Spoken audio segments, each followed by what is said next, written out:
VD. Satheesan രഹസ്യ survey നടത്തിയെന്നും ആ രഹസ്യ സർവേ നടത്തി രാഷ്ട്രീയകാര്യ സമിതിയിൽ അത് വിശദീകരിച്ചപ്പോൾ എങ്ങനെയാണ് താങ്കൾ ഒറ്റയ്ക്കൊരു സർവേ നടത്തുക പാർട്ടി അറിയാതെ എന്ന ചോദ്യമുണ്ടായെന്നും അതോടുകൂടി പറഞ്ഞുകൊണ്ടിരുന്ന കാര്യം പാതി വഴിയിൽ വി.ഡി. സതീശൻ നിർത്തിയെന്നുമാണ് വാർത്തകൾ. താങ്കളുടെ മനസ്സിലാക്കൽ, താങ്കൾക്ക് ലഭിച്ച വിവരങ്ങൾ എങ്ങനെയാണ്?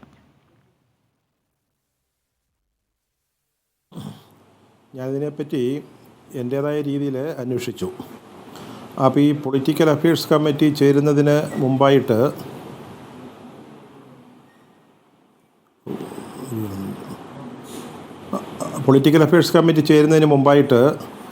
ഒരു ചർച്ച നടന്നിരുന്നു. ഇങ്ങോട്ട് അടിച്ചു വരുന്നുണ്ട്. സാങ്കേതിക പ്രശ്നം ഒന്ന് പരിഹരിക്കണം. പ്രോബ്ലം ഉണ്ട്. താങ്കൾ പറഞ്ഞോളൂ ശ്രീ സണ്ണിക്കുട്ടി അബ്രഹാം, പറഞ്ഞോളൂ, അവിടെ ശരിയാക്കാം. അതായത് ഈ പൊളിറ്റിക്കൽ അഫയേഴ്സ് കമ്മിറ്റി ചേരുന്നതിന് മുമ്പായിട്ട് തന്നെ ഇതിൻ്റെ അംഗങ്ങൾക്കിടയിൽ ഒരു പ്രചാരണം നടന്നിരുന്നു. നടത്തിയതാരാണെന്നൊന്നും എനിക്കറിയില്ല, അല്ലെങ്കിൽ അറിയാമെങ്കിലും ഞാൻ പറയുന്നില്ല.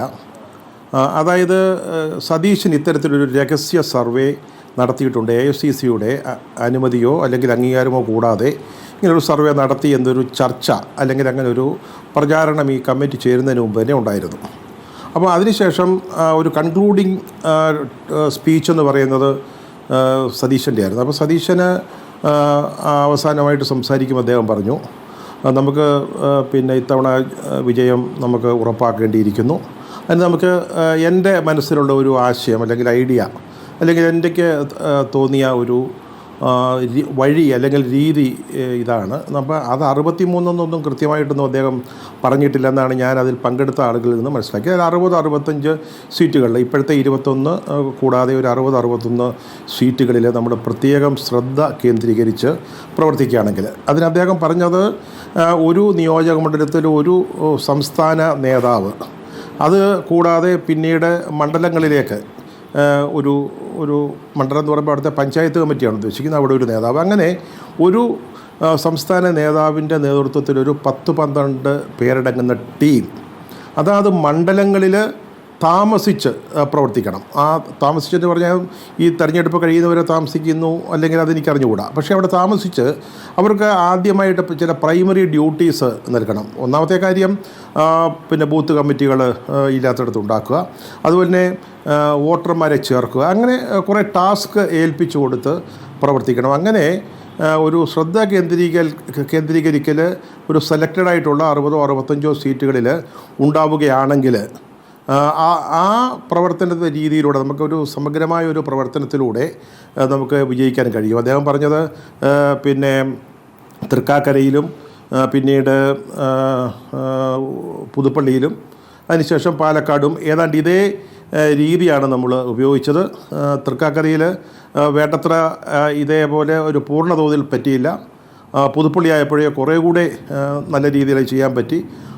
പാലക്കാട് എത്തിയപ്പോഴേക്കും ഏതാണ്ട് 1 മാസം മുമ്പ് തന്നെ എല്ലാ കാര്യങ്ങളും തീരുമാനിച്ച് നേതാക്കളെ ഉത്തരവാദിത്തങ്ങൾ ഏൽപ്പിച്ച് ചെറുപ്പക്കാരടക്കമുള്ളവരെ അങ്ങനെ ഒരു അന്തരീക്ഷം അവിടെ സൃഷ്ടിച്ചിരുന്നു. അതുപോലെ നമുക്ക് ചെയ്യുകയാണെങ്കിൽ നമുക്ക് നേട്ടങ്ങൾ ഉണ്ടാക്കാൻ സാധിക്കുമെന്നുള്ള രീതിയിൽ പ്രസംഗിച്ചു. അപ്പോൾ ഈ പ്രസംഗത്തിൻ്റെ ഒരു പകുതിയാകുമ്പോൾ തന്നെ അനിൽകുമാർ നിങ്ങളെ ഇങ്ങനൊരു സർവേ നടത്താൻ ആരാണ് ചുമതലപ്പെടുത്തിയത്? AICC അറിഞ്ഞിട്ടില്ല, അല്ലെങ്കിൽ KPCC അറിഞ്ഞിട്ടില്ല, പിന്നെ എങ്ങനെ നിങ്ങൾ നടത്തി എന്ന് പറയുമ്പോഴേക്കും പിന്നീട് സതീശൻ അതിന്മേൽ കൂടുതൽ ചർച്ചയ്ക്ക് തയ്യാറായില്ല.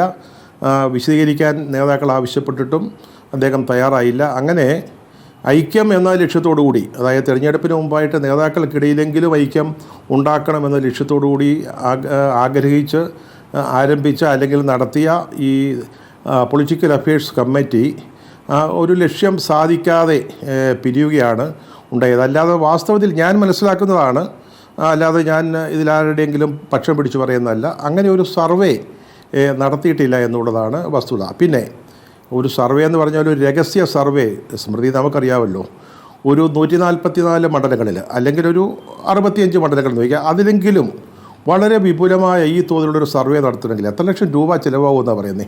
അതിപ്പോൾ സതീശന് മാത്രമായിട്ട് ചെയ്യാൻ പറ്റുമോ? രണ്ടാമത്തെ കാര്യം, നമുക്ക് കോൺഗ്രസ് അറിയാമല്ലോ, കോൺഗ്രസിൻ്റെ രീതികൾ.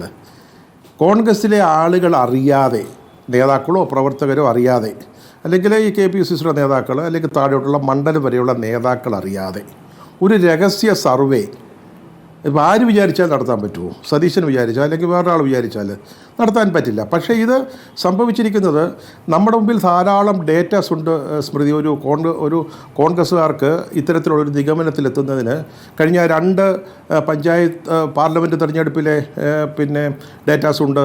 ഈ കഴിഞ്ഞ അസംബ്ലി തെരഞ്ഞെടുപ്പിന് ശേഷം നടന്ന പഞ്ചായത്ത് അല്ലെങ്കിൽ എന്താ പറയുക, തദ്ദേശ ഭരണ സ്ഥാപനങ്ങളിലെ ഉപതെരഞ്ഞെടുപ്പുകൾ, നിയമസഭയിലേക്കും പാർലമെൻറ്റിലേക്കും ഒക്കെ നടന്ന ഉപതെരഞ്ഞെടുപ്പുകൾ, പിന്നീട് നമ്മുടെ കേരള രാഷ്ട്രീയത്തിൽ സംഭവിച്ചുകൊണ്ടിരിക്കുന്ന പുതിയ പ്രവണതകൾ, പ്രത്യക്ഷമാകുന്ന ട്രെൻഡ്സ്, അതുപോലെ തന്നെ നമുക്കറിയാവുന്നതാണ് ഈ ഒരു സോഷ്യൽ എഞ്ചിനീയറിങ്ങിന് പറ്റുന്ന രീതിയിൽ നമ്മുടെ സാമുദായിക സമവാക്യങ്ങളിൽ വന്നുകൊണ്ടിരിക്കുന്ന മാറ്റങ്ങളൊക്കെ ഉണ്ട്.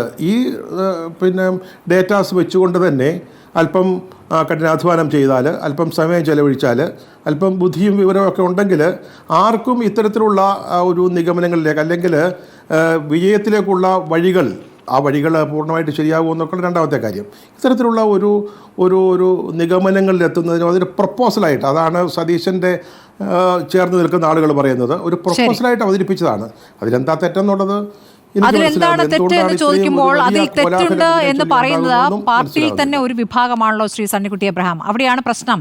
2026 ഭരണം പിടിക്കുക എന്ന ലക്ഷ്യം തന്നെയാണോ യഥാർത്ഥത്തിൽ ഈ പാർട്ടിയിൽ എല്ലാവർക്കും ഉള്ളത് എന്നൊരു സംശയം ഉയരുന്ന രീതിയിലാണ് നേതാക്കളുടെ വ്യത്യസ്ത അഭിപ്രായങ്ങൾ പുറത്തേക്ക് വരുന്നത്.